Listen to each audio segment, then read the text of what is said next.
Fala galera, como é que vocês estão, hein? Todo mundo aí bonzão do coração? Pessoal, mais um episódio do seu Bigode de Newton, aquele bigode semanal, diário, mensal. Mensal não, né? Tem que ser diário. Espero que vocês estejam gostando aí. Diversos convidados de peso, diversos convidados de categoria, de muito conhecimento, de muita ciência aí pra gente. E é por isso que eu conto aí com o seu apoio, compartilhando, curtindo, fazendo várias coisas muito interessantes com responsabilidade, hein?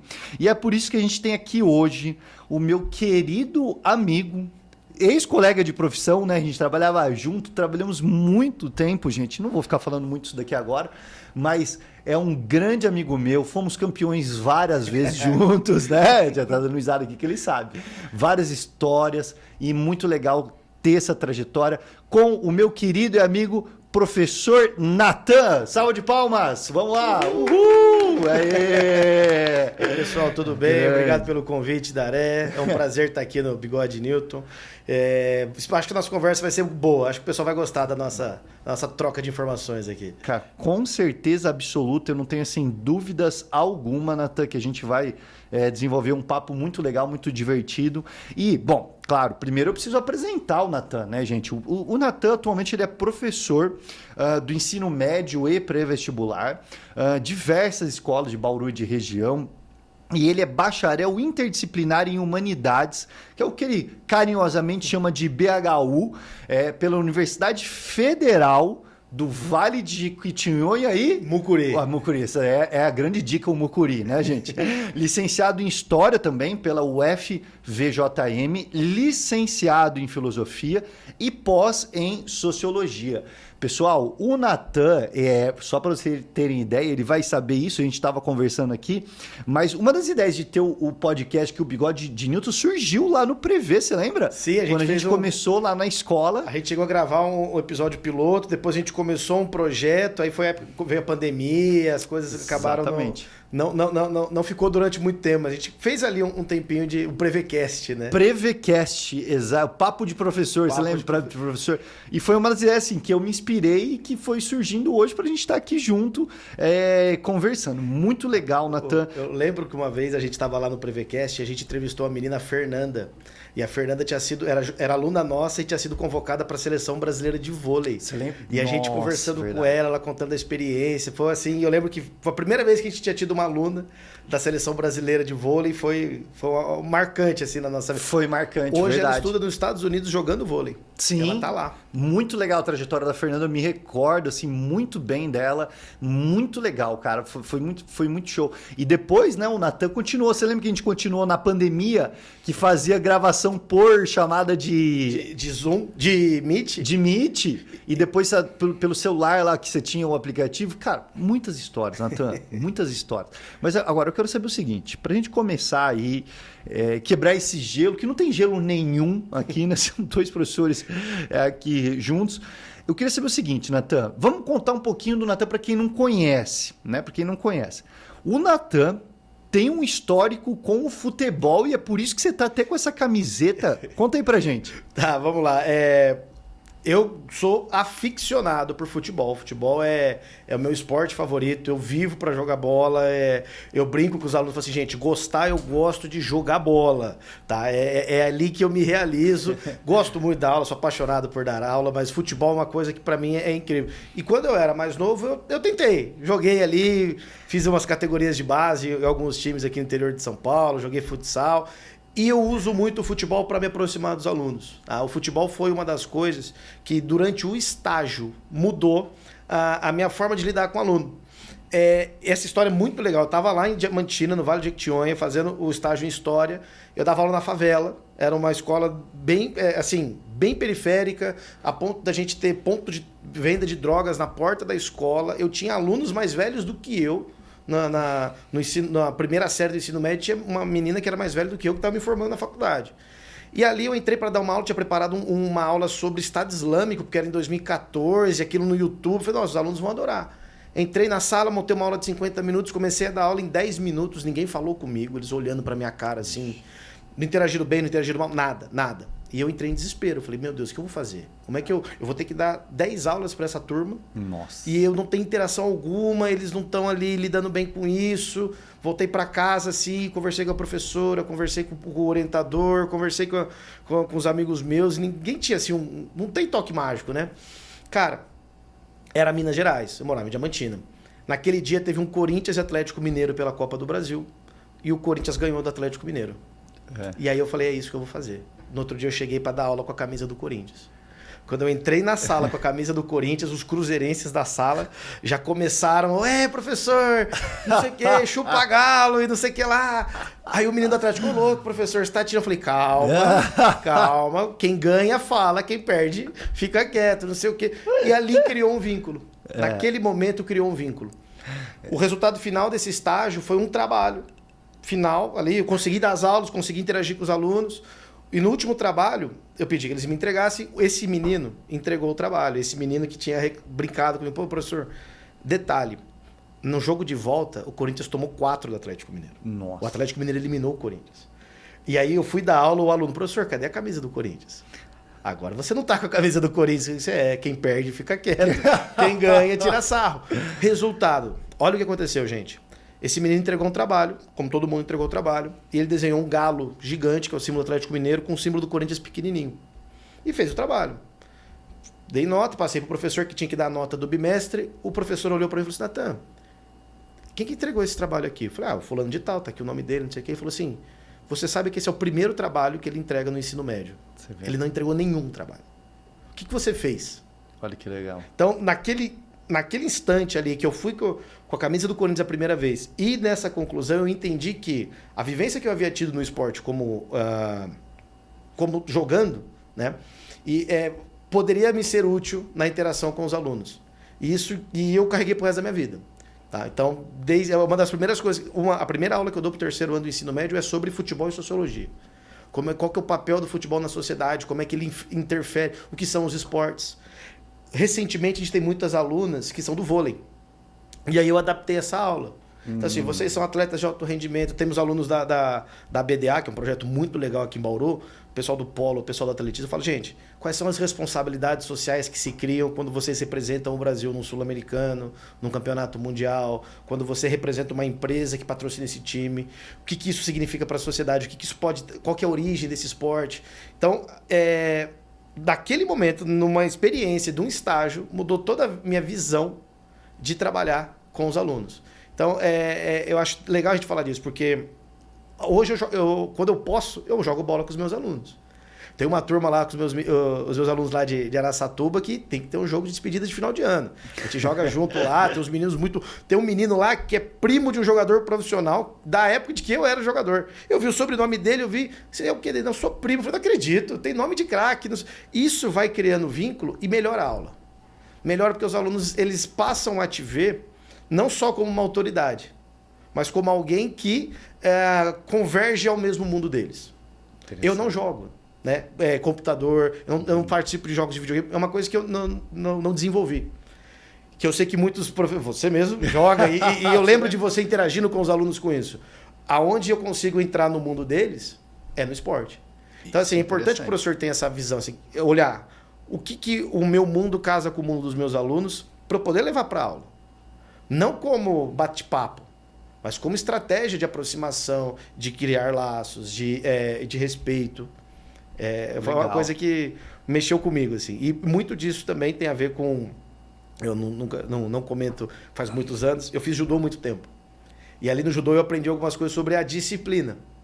E isso eu tento levar para a sala de aula. Uma coisa é a gente se dar bem. Outra coisa é a gente ser indisciplinado. Uma coisa é a gente conversar um pouquinho aqui, brincar, jogamos bola na segunda-feira, o fulano deu chapéu e no ciclano, não sei o quê, piadinha. Outra coisa é a aula. Exatamente. Então, fazer essa separação. Então, os esportes foram fundamentais na formação do que eu sou e foram fundamentais na forma como eu lido com os meus alunos. Então, eu acho importante a gente... que todo mundo que pensa em ser professor tem essa ideia. O que você carrega de bagagem da sua vida que vai ser útil na sua interação com os alunos. Não é só o conteúdo de aula. Não é só você saber física. Tem que saber. Isso é inquestionável. Se você vai dar aula de física, você tem que saber física. Mas existem outros conhecimentos que você tem que não são aqueles acadêmicos que são fundamentais para que o seu desenvolvimento acadêmico com os alunos funcione. E trazer isso para os alunos é muito legal.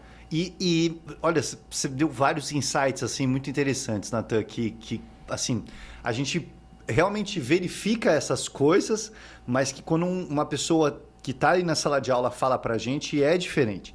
Agora, eu queria saber a sua opinião do seguinte, provavelmente a gente tem mais ou menos a mesma idade, né? Talvez seja um pouco mais velho.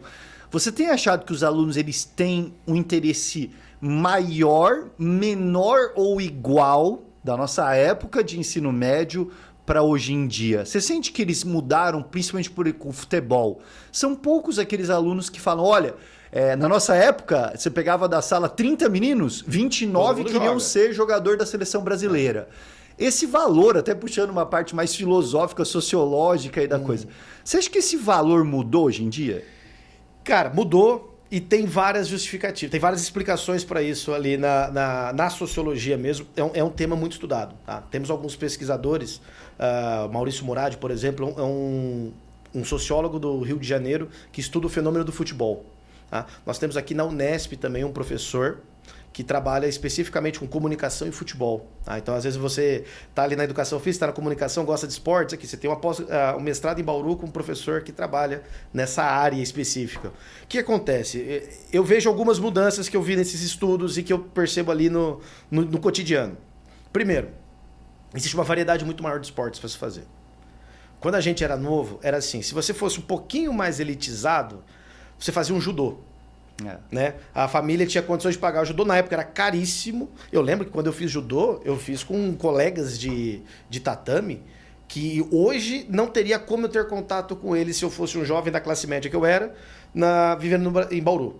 Porque era pessoas assim de uma condição econômica muito, muito acima. Pessoas de condição econômica de ser elite nacional, mas que eram de Bauru e nesse momento o recorte era muito, muito grande. Então, se você tinha condição de fazer um judô, você fazia com essas pessoas, certo?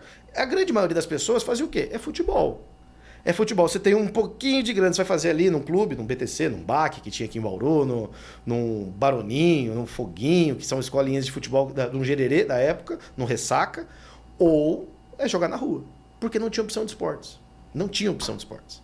Então, futebol pega uma meia, pega uma tampa de garrafa, joga, bota um chinelo ali e sai correndo e interage socialmente.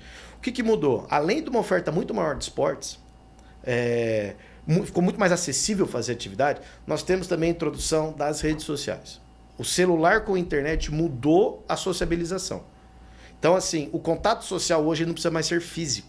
E boa parte desses jovens, eles aprenderam a se socializar no online, no digital. E aí o que acontece? Não existe a necessidade para eles do contato físico. O contato físico para eles é muito mais problemático. Por quê? No digital, eu estou conversando com você no digital, você me desagradou, eu te bloqueio ou eu saio daquela conversa, eu saio daquele contato digital. No ao vivo não tem isso. Isso é verdade. Eu tô jogando bola com você não tocou bola para mim, eu vou ter que ficar o resto do jogo bravo com você e jogando com você. E suportar vou aquilo, ter que suportar aquele cara. Exatamente. E o que acontece? Essa geração não foi treinada para isso. Porque o contato social, especialmente aqueles que passaram numa idade mais ou menos ali entre 8 e 15 anos a pandemia. Esses aí tiveram um déficit de socialização offline muito grande. E também tem um outro detalhe, tanto que nós temos agora uma lei, né, que limita, que proíbe, na verdade, o uso de celular em espaço escolar. É só para função acadêmica. O aluno não pode usar o celular no intervalo, no pátio. Começou esse ano, né? E é muito importante. Melhorou muito a concentração dos alunos. Muito. Muito, porque a gente sabe, a gente está aqui, se o celular está no bolso, ele vibrou, eu até continuo conversando com você, mas o cérebro ele já está assim, tem alguma coisa ali, Isso tem alguma coisa interessante. Eu brincava com os alunos, eu falava assim, gente, pensa bem. Eu estou aqui na frente, dando aula de sociologia. Sociologia, gente, é problema. Saiu da aula de sociologia feliz, você não entendeu nada. Porque sociologia é uma ciência para apontar problemas estruturais, problemas sociais, desigualdade. É para isso que ela existe. É uma ciência para olhar para a sociedade e pensar o que não está funcionando e como a gente trabalha para melhorar isso. Aí o menino olha para o celular... Tem lá um influencer lindo na praia, numa festa. Tem uma influencer maravilhosa fazendo tirando sarro de alguém. Aí ele olha aqui, o mundo lindo, olha pra mim. É um choque, né? Fala assim, pô... Vê a Virgínia, o Vini Júnior. A Virgínia e o Vini Júnior no jatinho e o Natan falando de alienação. Vamos usar o mínimo, né? Ele vê lá o Diogo Nogueira e a Paulo Oliveira na praia. E eu tentando falar para ele assim, não, gente, porque a interseccionalidade no vestibular, que é um vestibular que é difícil, ele tem medo de não passar, e fala assim, é uma competição desleal. E isso também interferiu na capacidade de concentração. Eles têm muita dificuldade de concentrar, porque o celular, a rede social, ela é muito ágil. É muito estímulo em pouco tempo. O cérebro se acostumou a se concentrar num período curto e desligar rapidamente. E ali numa sala de aula é 50 minutos. Não tem conversa, é 40 minutos de explicação, de conteúdo denso. Eles não têm a mesma capacidade que nós tínhamos de nos concentrar. Mas não é um problema deles. Não é que eles são piores do que a gente. Eles foram socializados através, com muita participação do digital. E o digital trabalha com estímulos rápidos e espaço curto. Nós não tínhamos isso. Eu estou numa aula lá, não gostei da aula, eu tinha muito poucas opções. Ou eu durmo e o professor me põe para fora, ou eu tento conversar com alguém e o professor me põe para fora, ou eu assisto a aula. Gostando ou não gostando, eu tinha que ficar ali concentrado. Interessante você ter mencionado isso. Hoje, se o professor me botar para fora, fui para fora, eu vou para a direção, eu vou ficar no meu celular. No celular, exatamente. Eu vou ficar no meu celular, vou ficar no TikTok, eu vou fazer um story triste porque eu vou ser suspenso. E eu vou atrair atenção, as pessoas vão me ver. Eu acredito que na nossa época, né, nós éramos mandados para fora, a minha cabeça só ficava lá fora pensando assim, o que a minha mãe vai falar? O que meu pai vai falar? Hoje em dia ele pega o celular, é até melhor para ele, né? É uma coisa mais gostosa. Mas é muito melhor que porque ele sabe que o pai e a mãe dele, assim, muitas das vezes vai dar aquela bronquinha ali, vai tirar o celular dele, mas depois de algumas horas vai voltar. Vai ficar por isso mesmo. E assim, né? Eu contei para os alunos que um ex-aluno meu conseguiu a façanha de ser eliminado no Enem, porque ele levou lápis. Não pode levar lápis. Não pode. Começou a prova, prova de matemática, ele começou a fazer a conta, o fiscal chegou e falou, o senhor está eliminado. Eu contei isso para os alunos, eles falaram assim, nossa, que terrível. Mas o que chocou os alunos? Ele está eliminado, mas ele não pode ir embora. Ele tem que porque tem o tempo mínimo. É verdade. E ele não pode acessar o material dele. Ele ficou das 1h30 às 4h da tarde numa sala, fechado, com o fiscal do lado, sem poder usar o celular, sem poder fazer nada. Os alunos ficaram assim, horrorizados. Porque assim, tudo bem, fui embora, perdi, vou pra cá, vou ser punido, vou ficar no celular. Não vai. Você vai ficar no espaço com pessoas que você não conhece, com uma pessoa que você não conhece, sem poder fazer muito bem o que você quer, sem ter acesso ao resto do mundo. E em silêncio. Isso, a hora que isso me chocou muito, se mexeu comigo, eu disse assim, não, essa foi a punição. Não foi perder o Enem. Foi ficar essas horas nesse contato com a realidade. Esse contraste, ele é muito crítico, né? Você sabe que eu já tive aluno que abandonou prova de vestibular porque ele queria acessar a rede social. Então, assim, a gente acha que é uma coisa muito fora da realidade, que eu posso estar inventando, que você pode estar inventando, mas que é uma coisa muito crítica. Até hoje a gente pega aluno com o celular na sala, com lei. Vai ser, filho, isso é um delito. Não é mais uma infração educacional, é um delito. É um delito. E ele aceita o risco. Ele aceita o risco para olhar um story, para mandar, responder. E tem um outro detalhe, né? Os pais estão tão ou mais viciados do que os alunos. Isso é fato. Os pais falam muito sobre, meu filho fica no celular, meu filho fica no celular, meu filho fica no celular. Você sai, você vê lá o pai no celular e o filho olhando para a cara do pai. Você vê os pais tomando chopp, no restaurante comendo, parando o que estão fazendo para bater foto. Mas isso, a gente volta para a história do futebol. Você vê na arquibancada o pessoal vendo, ao invés de ver o filho, ao invés de estar ali naquele momento, a pessoa passa um jogo inteiro. Muito comum isso nas câmeras quando você está vendo de televisão. Mas, bom, esse assunto a gente vai longe continuar falando. Eu quero saber do seguinte, Natan. Essa sua camiseta, você me falou que ela tem uma história. Tem uma história. Conta aí pra gente, vai lá. Vamos lá, essa camiseta aqui, eu vim com ela Primeiro, eu sou torcedor do esporte, eu sou rubro-negro, tá? Sou de Bauru, sou corintiano, cresci corintiano. Aqui no estado de São Paulo você é corintiano. Não tem muito essa, né? Não tem muito essa, tá? Assim, o pessoal fala, quando joga esporte Corinthians, torce pra quem? Eu falei, sempre pro esporte. É quem precisa.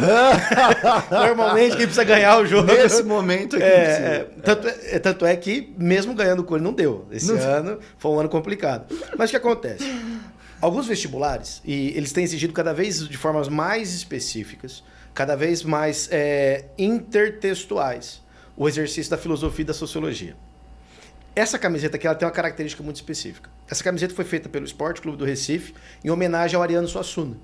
Ela tem até um ela símbolo tem aí, né? Tem um rostinho dele com um livro no canto. E olha qual que é a história. O Ariano Suassuna ele é convidado para um evento no qual ele teria que ir vestido de uma forma mais formal. E junto ao convite vem um aviso de que seria a vestimenta seria o traje, né? O dress code seria sport chic. E ele, artista que era, pensou, esporte chique? Esporte é o meu clube do coração, ele é torcedor de esporte. Ele coloca uma camisa vermelha por baixo, um blazer preto. E aí fica vermelho e preto, como a camisa do esporte. Porque ele falou assim, então se vocês estão me obrigando a usar uma roupa, eu vou fazer do jeito que eu quero. E aí ele casa o humor, que é ele fazer uma brincadeira com o dress code, com uma paixão que ele tem do clube, com o desafio que é imposto pela organização que exige dele um dress code. Eu sou o convidado e ele decide o que eu vou vestir. Então não vai ser assim. Então o que acontece? Essa relação entre arte, individualidade, humor e escolhas, essa intertextualidade é o tipo de forma que se exige nos vestibulares hoje em Filho e Sócio. Então, quando o esporte vai lá e faz uma camiseta preta, assim como se ela fosse algo mais retrô, mais formal, mas retomando aquele artista, é um tipo de questão que aparece em vestibular. Aparece uma charge, aparece uma releitura de uma obra, e o exercício vai pedir sobre a obra original, sobre o porquê que aquela releitura é feita. Então, essas habilidades, que são habilidades que os nossos alunos têm tido muita dificuldade, nossos alunos no Brasil e no mundo, por causa da direção que o consumo direto de comunicação digital dá. Na comunicação digital, a conversa ela é muito mais direta, muito mais fragmentada e descontextualizada. É muito fácil você tirar aquilo do contexto ou você não perceber o contexto. Então, é uma habilidade que é necessária para as provas, é necessária para o seu entendimento como cidadão. Então, eu faço uma brincadeira com você, você tem que entender qual é o contexto daquela brincadeira, de onde veio aquela brincadeira, por que se aplica aquela brincadeira. E é uma habilidade que as gerações mais novas têm tido muita dificuldade, porque a grande fonte de informação, de entretenimento e de socialização é o celular. E os algoritmos vão agrupando comportamentos semelhantes. Vão agrupando pensamentos semelhantes. Você só vai ver aquilo que você deseja, né? Que você gosta, porque é uma empresa. A empresa quer que você consuma. Ela não vai te oferecer produtos que te desagradam que você sai da rede social. E isso vai fazendo com que os alunos não consigam perceber contextos maiores, socializações maiores. Então, é provável que se eu usar uma camiseta como essa aqui, entrar numa sala de aula, poucos alunos saberão quem é o Suassuna. Mesmo que eu conte essa história, se eu apresentar uma outra relação semelhante, mas que não seja com um autor de livro, seja com um cineasta, não vai conseguir fazer a intertextualidade. Então, é uma habilidade que é importante a gente falar para quem está assistindo a gente entenda, eu preciso desenvolver isso aqui se eu quero uma universidade de ponta. Se eu quero chegar a situações na minha vida profissional de sucesso. Porque você vai interagir com pessoas que vão te contratar, pessoas que vão querer contratar o seu serviço, de áreas muito distintas. E se você não fizer essa intertextualidade, você não se apresenta como um diferencial. Sim, com certeza. Mas aí, assim, olha, é muito legal esse papo, né? A gente poderia falar vários... A gente pode fazer até um podcast só sobre isso, né? A história, essas inter-relações do futebol com movimentos sociais, que tem diversos, né? Diversos. Principalmente Corinthians, não preciso nem dizer, né? Mas eu queria saber o seguinte... Agora, o Natan, jogador, ele passou por diversos clubes, é o que você falou, você gosta, a sua paixão é o futebol, né? E o seu amor, digamos assim, é da aula. É da aula. As outras coisas... Amor, desculpa. Mas Mas a Gi sabe. Ela manda eu jogar bola. Isso é uma coisa muito louca. Ela fala assim, amor, vai jogar bola. Você sem jogar bola é insuportável. Vai jogar bola, que você volta mais feliz, lidar com você é mais fácil. Os seus alunos gostam mais de você quando você joga bola, que você tá mais solto. O futebol é vida. É vida. É vida. Mas não, aí... não é só o esporte. Mas aí vamos lá. Você optou pelo futebol, você gosta muito do futebol, a gente percebeu isso aqui, né? E eu convivi com você há muito tempo, a gente sabe esse seu amor. Mas aí você falou, poxa, eu tenho que escolher entre jogar bola ou estudar. Aí você decide estudar, né? E aí você vai para a Universidade Federal do Vale do Jequitinhonha, e o M eu sempre deixo para você. Mucuri. E Mucuri. Vale do Jequitinhonha e Mucuri. E aí, conta essa transição na Cara, pra foi um gente. negócio assim surreal, porque eu era atleta de alto rendimento, parei com isso para ser um estudante de alto rendimento. E são dinâmicas completamente diferentes. A única coisa que prevalece é a necessidade de concentração. Isso é muito importante. Tanto se você quer ser um atleta de alto rendimento ou um estudante de alto rendimento, a concentração é fundamental. Só que as dinâmicas para você se concentrar são muito diferentes. E aí, quando eu vou morar fora, vou fazer faculdade, eu até falo, meu primeiro ano de faculdade é um horror. As notas, sim, passei em tudo. Mas ali, várias matérias, porque são duas coisas. O estudo na universidade é completamente diferente do que você aprendeu em cursinho, escola. Com certeza. É outra forma. Até você entender como se estuda, você vai passar, é normal, tá? Não se assuste. Eu tenho uma aluna minha que está na Unesp agora, fazendo engenharia. Falou, professor, tô apanhando. Eu falei, fica tranquilo, é assim mesmo, tá? Com o tempo melhora. Tá normal, não sei se melhora, Às mas você vezes. aprende, né? Você acostuma com essa nova forma. E aí eu fui para Diamantina, 1.000 quilômetros de casa. Morava só eu e minha mãe. Minha mãe ficou, eu fui. Fui experimentar um estado novo, fui experimentar uma cidade nova, uma cidade histórica. Cheguei lá achando que era uma coisa completamente diferente. Pessoal, Diamantina, Sudeste, cidade famosa, com uma universidade federal. Imaginei uma cidade do porte de Bauru. Não tinha internet como tem hoje. Eu cheguei lá, era uma cidade de 40 mil habitantes, quase toda a cidade sem asfalto. Eu brincava que eu viajava no tempo e no espaço. Eu saía do século XXI por XVIII. Casarões do século XVIII, dinâmicas sociais do século XVIII, coisas assim... Que persistem até hoje. Surreais. Eu cheguei tinha um bar que a gente ia sempre ali, e a gente descobriu depois que esse bar tinha um cardápio para turista, um cardápio para estudante, um cardápio para morador. Cara, com valores diferentes. Então ele tinha assim, a hora que você chegava ali, ele olhava assim, esse cara é estudante. Pagava mais caro, no mesmo produto. Você vê que absurdo. Cara, eu ficava assim... Até eu entender como essas coisas funcionavam, então para mim foi uma mudança de vida e eu aprendi muita coisa. Ali eu falo que eu me tornei muito mais tolerante, porque ali eu convivi com pessoas em situações muito diferentes. O Vale do Jequitinhonha era uma das regiões mais pobres do Brasil.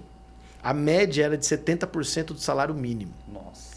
Então, assim, eu tava lá, eu ouvia galo cantando de madrugada. Eu falei assim, cara, que isso? Galo no meio da cidade. Cara, eu ficava louco, eu vou chamar a polícia. Eu não consigo dormir. Aí depois eu fui descobrir que tem galo e galinha na cidade, porque é tudo muito pobre. Então, se a renda não chegar no final do mês, o galo roda. O galo vai virar comida. E galinha geralmente bota ovo todo dia. Isso para então ir. Já tem uma fonte de proteína. Cara, era um negócio assim que... aqui a gente mora em São Paulo, a gente mora em Bauru, a gente mora nessa região que é muito mais rica e desenvolvida, e a gente não tem muita ideia do que é o interior do Brasil. A hora que a gente chega ali e experimenta ali o cotidiano, você... É chocante. É um baque. É um baque. Cara, a internet que tinha lá... A melhor internet que tinha lá, ela não conseguia segurar o MSN. Cara, na cidade. Você tinha uma fila para pegar a internet e não tinha. Então, assim, a cidade melhorou muito depois da Universidade Federal. Muito, muito. Muito investimento, muita gente de fora indo, dinheiro entrando. As condições de vida na cidade melhoraram. A cidade se tornou uma cidade muito mais receptiva, mais moderna. Essas desigualdades da cidade foram sendo diminuídas. Muita gente deixou a pobreza lá, muito por causa da Universidade Federal. Então, a Universidade Federal mudou a região. E ela foi feita pro pessoal da região. Aí, eu era meio que o errado, né? Que eu sou Forasteiro. O forasteiro. Tanto que meu apelido na faculdade é Paulista. Paulista. Perguntar pra quem fez faculdade comigo, ninguém sabe quem é Natan. É Paulista. Paulista. E no final era muito legal, porque os paulistas me chamavam de Paulista também. Chegou num ponto que eu era o Paulista. Não era um paulista lá na faculdade. Legal. E agora eu quero saber o seguinte, você se adaptou a essa nova transição, essa nova cidade, mas que você contou coisas muito curiosas pra gente. O que não mudou, pessoal, foi o que o Natan revelou pra gente, que a cidade é cheia de lendas e curiosidades. Que história é essa da noiva? A história da noiva lá de Diamantina? Vamos lá. Diamantina é uma cidade que tem mais ou menos como ocupação humana 300 anos, mais ou menos. É muito tempo de ocupação. E é uma região de extração de diamantes. Então era uma região que você tinha senzalas, você tinha escravizados, você tinha famílias ricas da cidade que tinham os escravos, que tinham autorização para explorar o diamante, e você tinha um comércio ilegal de escravizados fugidos dentro da cidade. Nossa. Então você tem todo um ambiente na cidade que o legal e o ilegal, o legítimo e o ilegítimo, o sagrado e o profano estão convivendo o tempo todo ali numa sociedade de aparências. Ok.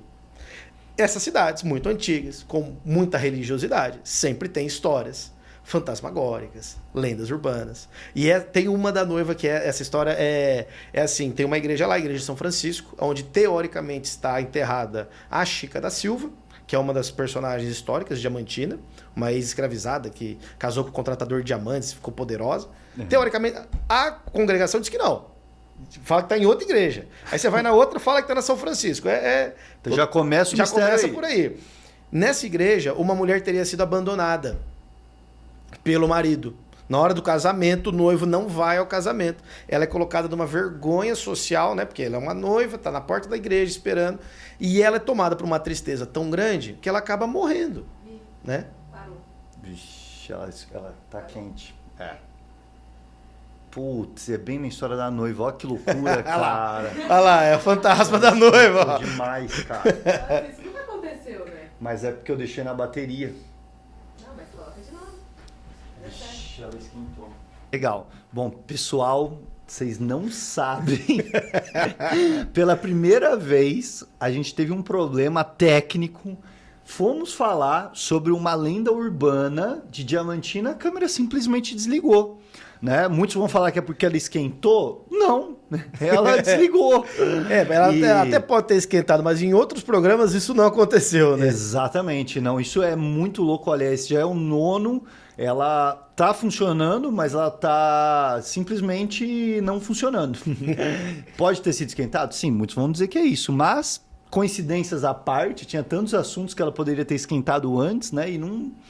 Enfim, né? Bom, voltamos então.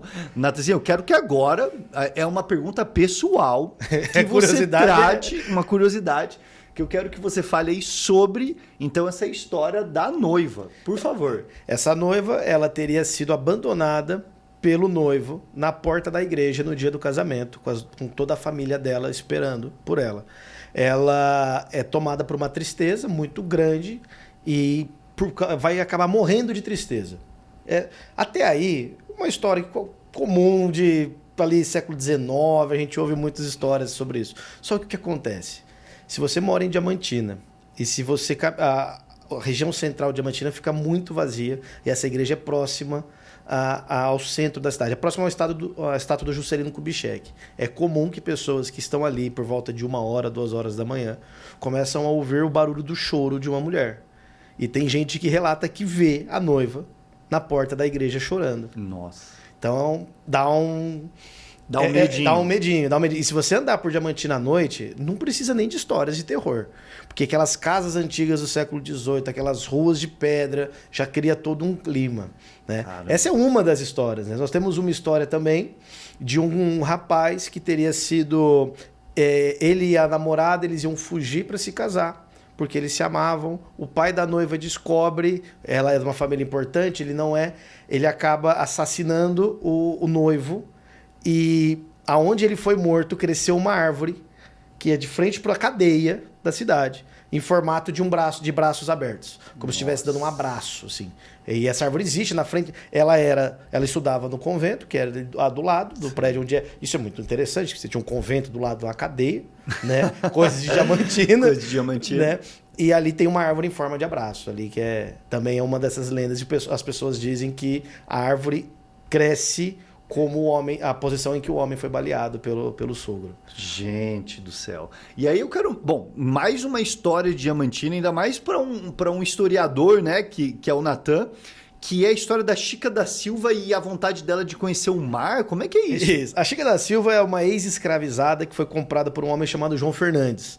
João Fernandes era o contratador de diamantes. No século XVIII, só poderia minerar diamantes quem tivesse uma autorização do contratador. E na região diamantina era esse cara. E ele comprou essa mulher como escravizada e se casa com ela. E ela tinha muita vontade de conhecer o mar. Só que ele era casado com uma ex-escravizada numa sociedade extremamente racista do século XVIII. Então, para matar a vontade dela de conhecer o mar, numa trilha que levava à mineração e que havia sido feita por escravos, o caminho dos escravos. Quem quiser visitar o caminho dos escravos é possível. São várias pedrinhas que constroem uma estrada de vários quilômetros. Há um lago que é chamado de Mar de Minas.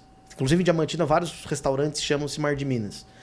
E nesse lago, esse lago seria artificial, construído pelo João Fernandes, para que ela pudesse navegar em um barco e matasse a vontade de conhecer o oceano. Mas não levou ela à praia.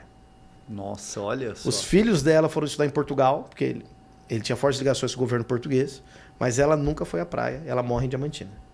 Não morreu na praia. Não morreu na praia. Não morreu na praia.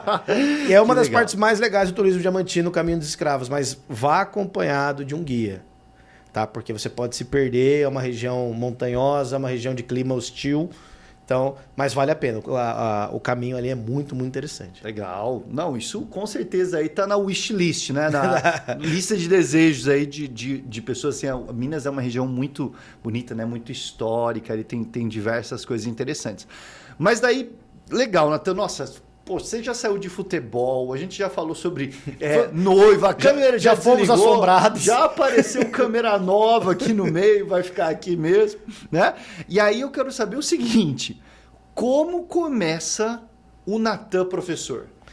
Bom, fui para a faculdade, fui para fazer geografia, meu sonho era fazer geografia. Você entrava num curso que é o Bacharel Interdisciplinar em Humanidades e do bacharel você saía para a licenciatura. O bacharel são 3 anos, existe ainda em Diamantina, existe em outras universidades do Brasil. E aí, no meio do caminho, as coisas vão andando, eu passei por problemas emocionais, afetivos nesse momento, relacionamentos que não deram certo, eu fiquei muito mal, fui para a história. Meu grupo, eu ia melhor em história, meus amigos... Vou melhorar, vou para a história. Vou para a história. Eu pensei assim, tinha uma professora que era muito rígida, muito rígida. Falei, professora, posso fazer pesquisa com a senhora? Ela olhou para mim assim, tem certeza? Eu falei, tenho. Eu pensei, bom, se ela estiver sugando a minha alma, não dá tempo de ficar triste, né? E eu descobri que dá tempo, tá? Acontece. Mas assim, essa mulher, essa professora Elaine, fantástica, ela moldou muito do que eu sou como professor. Extremamente profissional, extremamente capaz. E eu fui para a história. Então, fui estudando ali história, fiz pesquisa em história, pesquisei o século XIX, fiquei por ali, depois fui pesquisar Mercosul, já no final da graduação, mas fui para a história. Me formei em história, voltei para Bauru para dar aula de história. Inicialmente, não consegui emprego. Né? Me formei em janeiro para conseguir aula para o mesmo ano. A gente sabe que difícil, o professor arruma aula em dezembro, novembro, outubro. Somente Exatamente, outubro. Aí o que aconteceu? Enfim, fui trabalhar numa imobiliária do conhecido de um tio meu. Esse tio... Imobiliária? Isso. Ele falou assim, ó, vai aqui trabalhando enquanto você vai procurando, para não ficar sem fazer nada, né? Trabalhei 3 dias na imobiliária. 3 dias. O primeiro dia a gente foi fazer uma vistoria, eu vi que propus umas mudanças ali no sistema de vistoria, o cara gostou, coisa e tal. Uma amiga minha, de Duartina, foi na escola em que ela tinha se formado e contou para a diretora que um primo dela estava procurando emprego. Eu falei para ela, ó, vê se tem vaga lá para mim, não sei o que. Ela entregou meu currículo, essa mulher me ligou. E detalhe importante, a gente até é primo, mas sabe assim, o avô dela era primo do avô da tia. Sei. Parente. A Mariana que está aqui nos na parte Técnica. computacional, no áudio, aqui no audiovisual, ela é exatamente. Metade da cidade de Petrolina é parente dela e a outra metade também. A outra Duartina é uma cidade pequena com famílias muito grandes. Então, no fundo, todo mundo é primo. No fundo, todo mundo é primo. E aí, o que aconteceu? Essa mulher me ligou, perguntou se eu podia dar aula de filosofia e sociologia para ela numa sexta-feira, 4 aulas. Eu ia viajar para dar essa... Eu fiz as contas entre ir de ônibus e voltar. E o salário que eu ia ganhar ia dar mais ou menos no mês uns 200 de lucro. Eu ia... Falei, pô, tô lindo. Vou sair da imobiliária e vou dar aula. É o que eu quero fazer na minha vida. Coisa. Vou dar aula. No outro dia ela me liga, a professora foi afastada porque tinha uma doença e não ia poder voltar. Foi afastada pelo INSS. E ela me ofereceu as aulas de história. E aí passaram de 4 aulas para 12. Mais 12, né? 16 aulas. Eu falei, bom, agora já dá para... Alguma coisa acontece. 1 semana de aula. O professor de geografia pede demissão. Sexto e 7º ano. Ela olha para mim e fala assim, Natan, você consegue dar essa aula? Eu falei, minha senhora, pode contar comigo. Se eu não souber, eu aprendo. Eu me viro. Primeiro ano eu comecei a dar aula de história, filosofia, sociologia, geografia. E aí eu comecei a dar aula, me imobiliária, apaixonei. Imobiliária larguei, vender muamba, parei de vender muamba também. Fui trabalhar, fui dar aula. E tem uma turma muito especial, né? Eu chamava eles de pochoquinhos. E de vez em quando eu encontro alguns desses pochoquinhos, caras. E é muito legal porque tem uma menina da Unesp, outra que fez mestrado na Unesp em Química, uma faz arquitetura, outra tá fazendo medicina, passou no ano passado. Olha. Tem gente fazendo engenheiro, trabalhando. E é primeira turma, assim. E eles me mandam mensagem, professor, vamos num boteco, vamos tomar uma. Eu falei, gente, agora eu não sou mais professor, né? Agora dá, né? Agora dá. Mas eu imagino também que esse começo seu tenha sido bem desafiador, né, Natan? Eu lembro da história que você mandou a sala inteira quase que para fora. Que história é essa, Natan? Vamos lá. Isso foi quando eu vim trabalhar em Bauru. Entrei em Bauru trabalhando no colégio que eu tinha estudado a minha vida inteira.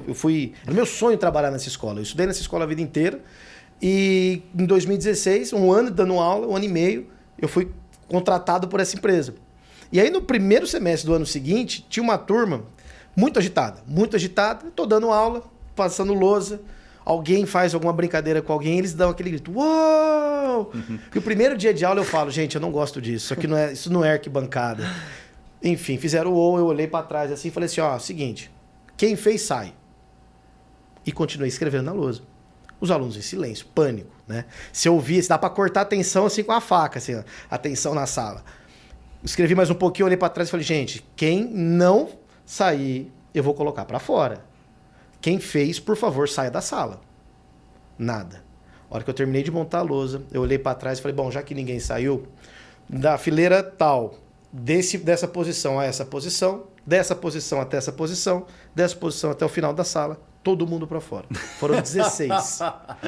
16 alunos para fora. Ai, professor, eu não vi você agora, filhão. Quem tinha que ter feito, quem fez, tinha que ter saído. Agora vocês sentam lá, vocês, a coordenação, a direção, e vocês falam, esse fez, não assumiu a responsabilidade. Falei, qual que é a ideia? Vocês vão entender que vocês são a sala. Aquele aluno que está atrapalhando, que está varzeando a aula, ele está atrapalhando a turma inteira. Né? Aquele que tem que assumir responsabilidades. E assim, aquilo ali construiu uma fama minha na escola, de que o Natan põe aluno para fora. E isso me ajudou também em outras turmas. As pessoas falam, o Natan põe aluno para fora. O Natan não deixa o aluno entrar depois do sinal. Entrou, não entra mais. E essas regras ajudam muito ali na dinâmica de sala, porque eles entendem os limites de onde dá para ir, onde não dá para ir. Legal, Natan. E nesse assunto mesmo eu queria puxar mais uma pergunta. Como que você, assim, daria de dica, ou como não, né? Melhor, quais dicas você daria para construir essa autoridade e essa boa relação com os alunos? Porque você bem mencionou, as turmas lembram de você aí por ser assim, essa amizade, construir isso. Isso é difícil, você estabelecer o limite. O que você dá de dica, assim, que você dá de conselho para estabelecer essa boa relação? Leve-se a sério, professor. Leve-se a sério. Você não é o adolescente da sala. Eles são os adolescentes da sala. Primeiro dia de aula, estabeleça com eles. A regra é essa, comigo funciona assim. Isso aqui eu permito, isso eu não permito. E quando acontecer, se você disse que você não permite, você não permite. Não tem. Você não pode dar brecha para o aluno pensar que em algumas situações vale e outras situações não vale. Porque se isso acontecer, você não, a sala, cada aluno vai tomar uma decisão sobre o que pode fazer. Então você combinou com ele, ó, fez o ou, vai para fora. Vai para fora. Eu entrei na sala, você chegou depois de mim, você não vai entrar. Eu faço o seguinte combinado com eles. Eu entrei na sala, apaguei a luz, escrevi bom dia, não entra mais. E pode ser o melhor aluno da sala. Vai ficar para fora. Ah, mas eu estava na direção. Bacana. Traz um documento da direção dizendo que você estava lá. Se você não trouxer esse documento, você não vai entrar. Por quê? É muito importante para o professor o seguinte. Leve-se a sério. Combine as regras. Dê a sua aula. Mostra para o aluno que você sabe. O aluno, a partir do momento que ele confia que o professor sabe o que ele está ensinando, que você mostrou clareza. Ó, isso aqui eu sei. Isso aqui que eu estou te ensinando, eu sei fazer. Ele vai te respeitar. Porque é uma autoridade intelectual. Qualquer indivíduo, quando encontra alguém mais inteligente do que ele, por mais que em algumas situações a pessoa fique com inveja, fique retraída, ela vai respeitar. Ela sabe reconhecer quem é uma autoridade intelectual. E isso é importante porque as disciplinas que eu trabalho hoje, filosofia e sociologia, são disciplinas que, quando eu entro na sala de aula, o aluno já vem com um preconceito anterior. Ele nunca assistiu uma aula daquilo, mas ele já tem uma ideia do que vai ser. Ele acha que ele sabe o que vai ser, como é que vai ser, coisa e tal. E que dica que eu dou para os professores de sociologia e de filosofia? Mostre que é muito claro que aquele conhecimento foi construído por um indivíduo num período da história, com um objetivo específico, dentro de uma lógica acadêmica. Você não tirou da sua cabeça. Você não acordou cedo e falou assim, vou discutir desigualdade social. Vou dizer que o problema é tal coisa. Não. O autor que desenvolveu aquela pesquisa tem que ficar claro para o aluno. Ó, aluno, quem disse isso é o fulano de tal. O fulano de tal, ele é o paradigma da sociologia. O que é isso? Quer dizer que naquela ciência, a melhor teoria para explicar aquele fenômeno é ele. Não é você. Não é o Natan. É o cara. E a partir do momento que o aluno entende que aquele assunto que está sendo passado para ele é um assunto profissional, que a sua função ali é uma função profissional, ele te respeita. Ele te respeita. Não é achismo, não achei no YouTube. Eu estudei aquele cara. Tá? O YouTube, ele é muito bom, tem muito material bom no YouTube. Mas você tem que saber fazer essa peneira. E o seu professor sabe. Eu sempre falo isso. Professor, achei um vídeo no YouTube, eu achei muito bom. Pensa bem, se em 3 minutos ele está explicando tudo, tem alguma coisa errada. Mas pergunta pro seu professor, ele vai saber dizer para você, porque tem vídeo muito bom, tem gente produzindo muita coisa boa no YouTube. Então assim, o seu professor vai falar, ó, isso é bom, isso aqui já não é, isso aqui tá incompleto, isso aqui tá completo. Tem esse filtro, Tem né? esse filtro, porque o aluno não tem. Então ele vai lá, ele assiste um documentário que alguém indicou para ele, que ele não sabe quem fez, ele não sabe qual foi o método utilizado, ele não sabe qual é o princípio teórico utilizado, ele nem sabe o que é um princípio teórico. E aí ele vai falar para o professor, mas eu vi, tá certo, não tá. Aí o professor vai explicar para o aluno, quando você for dizer para o seu aluno que aquilo que ele viu antes tá errado, você tem que saber por que tá errado. Não é só tá errado porque tá errado. Porque essa fonte que ele utilizou aqui, essa fonte não é válida por causa disso, disso, disso. Essa teoria aqui caiu em desuso por causa disso, disso. Você tem que saber. Então, para você se impor como autoridade intelectual, professor, tem que estudar. Sem dúvida não dá alguma. para parar de estudar. Essa é a ideia. Você tem que Essa é ser a muito ideia. bom naquilo que você está se propondo a ensinar. Não tem conversa. Esse é o grande ponto, né? Eu vejo que assim, não tem como você estabelecer essa autoridade, esse respeito e até ser um brincalhão, digamos assim, sem estudar. Esse é o ponto principal aí, como você disse. Mas eu também acredito, Natan, que, assim, é claro, né? A gente tem várias histórias de sala de aula, várias coisas boas, ruins, etc. Mas eu acho que o mais interessante são as reuniões de pais. São. Gente, reunião de pais é estudo antropológico, tá? Assim, como são os brasileiros? Vá a uma reunião de pais. Ele é mais eficiente do que uma rodoviária, gente. Tem de tudo. Tem de tudo. Porque os alunos, eles estão na mesma sala, na mesma escola, crescendo na mesma época. Então, eles são semelhantes. Os pais não são assim. Os pais têm profissões diferentes, vêm de regiões diferentes, empregos diferentes, interesses diferentes. Aí você tá lá... Modos de se vestir. Você tem o cara de terno, o outro de chinelo, o outro... O outro de chuteira. O cara vai jogar bola, passou na reunião de pais. Tem o pai que não sabe a sala do filho. Tem o pai que tá na reunião não sabe errada. nem quem é o filho. Não, porque o pai que sabe quem é o filho, se o filho dele não for bom aluno, ele não vai. Ele não vai. Tá? O pai de aluno problemático, ele foge de reunião e eu entendo. Eu entendo mesmo. Tá? Porque assim, normalmente, um aluno, quando ele é muito problemático, tem duas origens. Tá? O pai ou a mãe, a família, tem pouco tempo de ficar com esse menino. É um menino que está meio que solto. Né? Ou é uma questão ali do indivíduo. Exatamente. O pai que está distante, ele sabe que está distante. A família sabe que ela teve dificuldades em criar esses freios. E aí, quando ele vai para a escola, ele vai ouvir dos professores isso. Ele já percebeu isso. São raros os pais que têm alunos com dificuldade e que querem. E aí é um caso completamente diferente. E isso é muito legal. Porque aparece uma mãe lá na sua frente e ela está de fato interessada em tentar ajudar o filho dela que está com dificuldade. E de fato entender por que o filho dela é indisciplinado. Isso é muito legal. Tá? Isso é muito bacana. Então, tem esses dois tipos. E tem a variedade cultural, humana, que você vai contar. É infinita. Essa é infinita. E é divertido. Divertido. Professor, aprenda uma coisa. Para você ser professor, para você ser um bom professor, para você ter boa relação com o professor, você tem que gostar dos seus alunos. Tem que gostar de ser professor.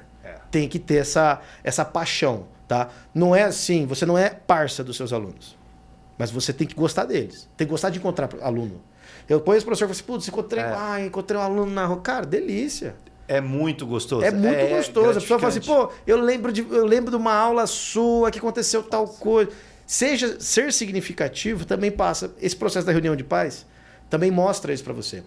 Porque o pai vai sentar na sua frente, ele vai perguntar o seu nome e você... você é o fulano? E normalmente isso é bom. É raro o pai falar, você falou porque você... É muito difícil. Normalmente, quando o pai sabe quem é o professor, é porque esse professor marcou o aluno. Exatamente. Isso te ajuda muito quando você precisa do apoio da família para ajustar um comportamento ou um tipo de estudo para que aquele estudante se desenvolva. Então, é muito importante saber disso. É interessante mesmo. E aí, Nathan, eu acredito assim que seja a nossa última pergunta, né? Porque senão o nosso papo aqui vai longe, né? Tem várias outras coisas que eu queria conversar, mas, cara, tem muita coisa aí, até para não ficar longo, para a gente voltar mais vezes aqui, conversar, trocar mais ideia. Qual que é a última mensagem que você deixa aí? Como você muito bem disse, falou vários pontos interessantes aqui na conversa hoje. Mas qual que você acha que é o principal para ser o bom professor? Para mim, o bom professor é o que tem compromisso com um aluno. Entenda isso, o compromisso seu é com um aluno. Tá? Porque muitas vezes as organizações das instituições escolares... elas vão fazer caminhos que você às vezes não concorda, às vezes você se sente incomodado, mas o seu compromisso é com o aluno. Não deixa isso chegar na sala. Se existem ali, vai ter... Gente, são pessoas. Você vai ter problema com o seu coordenador, com o seu colega de profissão, você vai ter problema na sua casa. Mas lembra, o seu compromisso é com os alunos. Estuda para dar boas aulas. Se esforce para tentar entender a dinâmica do seu aluno para que você possa ajudá-lo. E lembra, você é autoridade intelectual ali, você não é amigo dele, você não é o adolescente ali. A sua relação de amizade é uma relação hierárquica. Não é um amigo de igual para igual, é hierárquico. Você é o professor dele. Sendo o professor dele, você tem que ser exemplo de algumas coisas. E dentro de sala de aula não tem exemplo melhor para você passar para o seu aluno do que o exemplo de profissionalismo. Você preparou aquela aula, você estudou para aquele conteúdo, você está disposto a fazer aquilo funcionar e você está disposto a entender o seu aluno para fazer com que isso funcione. Mostrou isso, você vai ser um professor que vai se destacar na sua carreira. Interessantíssimo. Muito show, Nathan. Eu acho que é essa a ideia mesmo, né? Eu, como professor, eu também compactuo perfeitamente das suas ideias, dos seus conhecimentos e, claro... Natanzinho, para a gente fechar hoje, né? A última pergunta talvez é a mais importante, tá? Muita calma na hora de responder. Você sabe que o nome desse podcast nosso é o Bigode de Newton. A pergunta principal é o seguinte, Nathan. Newton tinha bigode? Rapaz, olha, se não tinha, faria muita falta, mas ele não tinha bigode. Assim, até nas fotos não tinha, né? Mas vai que ele deixava. Mas com certeza faria falta, porque um bigode ali... Um bigodinho bem, que ia mudar a aparência. Assim, aquele assim... Autoridade. Régua, sabe aquele fininho assim, ó? Chave, o bigode chave do Newton fica legal. Nathan, poxa, eu agradeço muito a sua participação, a sua troca de experiência e com certeza você virá mais vezes. Gostaria que você deixasse suas redes sociais, o pessoal acompanhar, seu curso que você está aí. Então, esse momento é seu, Nathan. Vai lá. Bom, pessoal, quem quiser me encontrar no Instagram, que eu tenho um Instagram profissional, não tem Instagram pessoal, é só profissional. Ali eu compartilho conteúdos meus, propriamente dito, e conteúdos das minhas disciplinas. Né? Atualidades, filosofia, sociologia, história. Então ali sempre tem conteúdo, é @profnatan no Insta.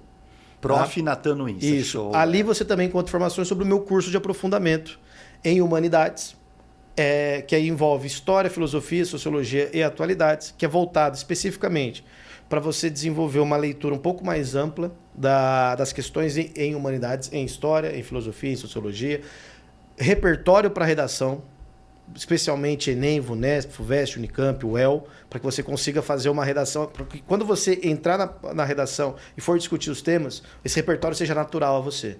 E uma habilidade que todo mundo tem muita dificuldade hoje, que é a leitura. Então, nesse curso você vai encontrar um aperfeiçoamento para a sua leitura, capacidade de concentração, pensamento crítico e conteúdos muito relevantes na área. Então, o curso chama APR Humanidades. APR Humanidades, sensacional, moçada. E com esse clima, com essas histórias aí assombradas, né? As histórias de sala de aula, que a gente vai se despedindo de mais um Bigode de Newton, mais um episódio. Espero que você tenha gostado. Curta, compartilha, ajuda a gente a crescer, moçada. Estamos crescendo cada vez mais, é uma reta exponencial. Não vamos deixar uma gaussiana, não. Sempre exponencial. Um grande abraço, pessoal. Fiquem com Deus e até o nosso próximo. Valeu!